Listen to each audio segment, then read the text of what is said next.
A psicologia clínica é a parte da psicologia que se ocupa em estudar transtornos mentais e suas manifestações psíquicas.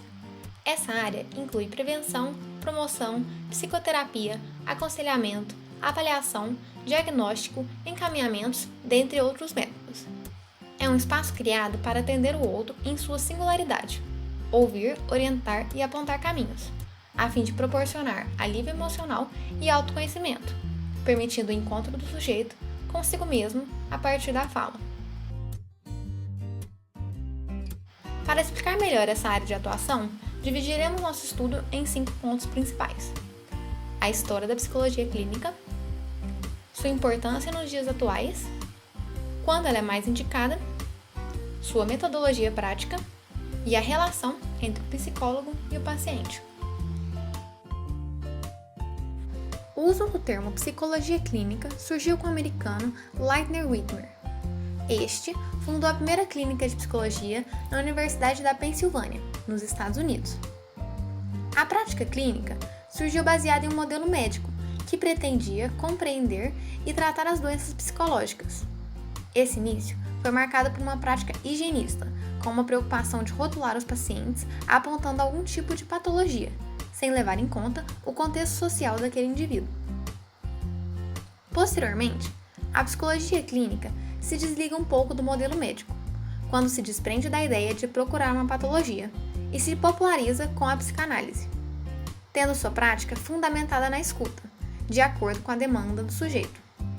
Ao longo dos anos, com o surgimento de novas abordagens psicoterapêuticas, a clínica foi se tornando mais diversa e buscando uma integração com a questão social.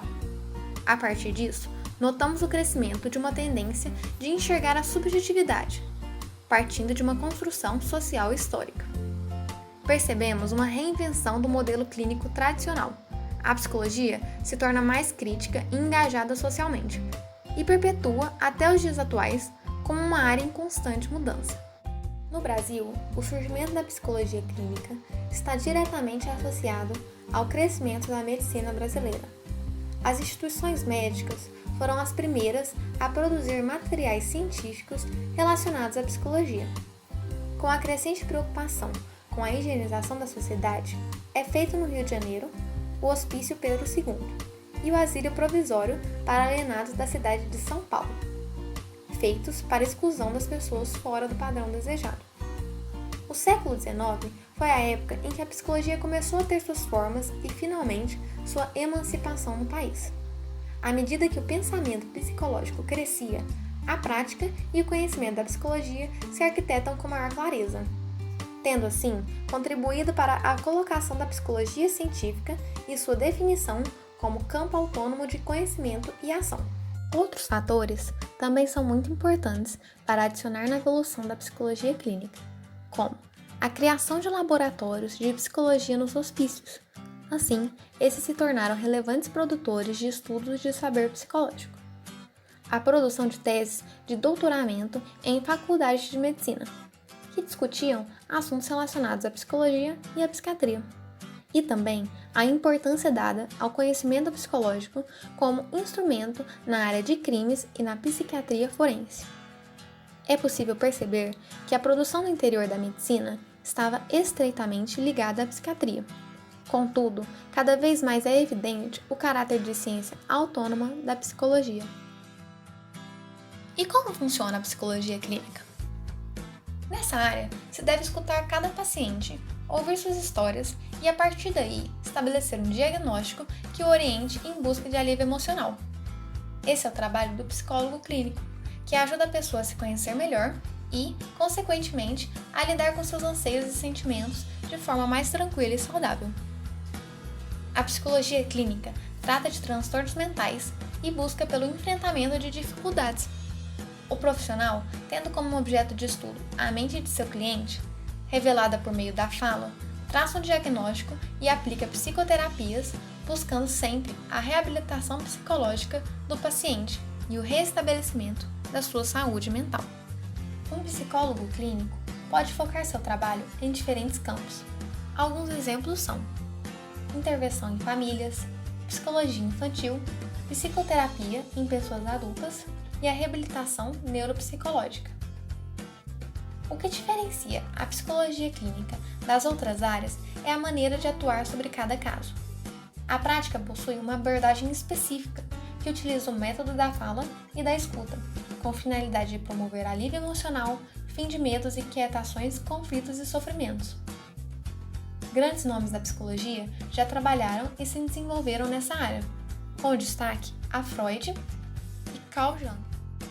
O psicodiagnóstico é o processo de avaliação, onde o principal objetivo é identificar e compreender a queixa e os possíveis distúrbios que o cliente apresenta.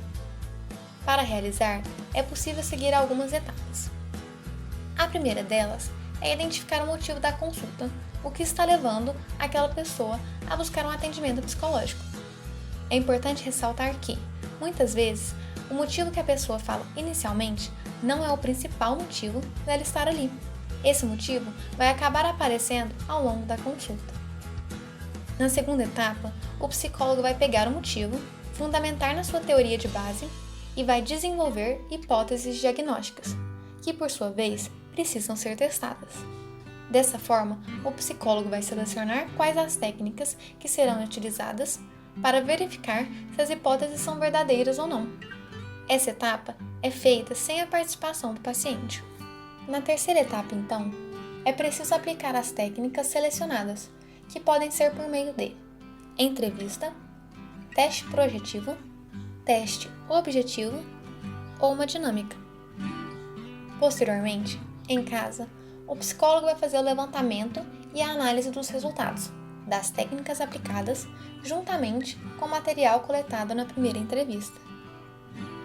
A quinta etapa, então, é a integração dos resultados, também chamada de análise interteste, que consiste em pegar a entrevista inicial e as outras técnicas aplicadas e ver quais resultados que se repetem, o que acontece com maior frequência e relacionar dados. Após essa integração, o psicólogo é capaz de compreender o que está acontecendo com aquela pessoa e entender as origens do problema, além de conseguir entender a dinâmica e a estrutura daquela personalidade. A última etapa é a comunicação dos resultados, que é feita oralmente para o paciente, chamada de entrevista de devolução. Ela também será feita de forma escrita, através do laudo psicológico da pessoa.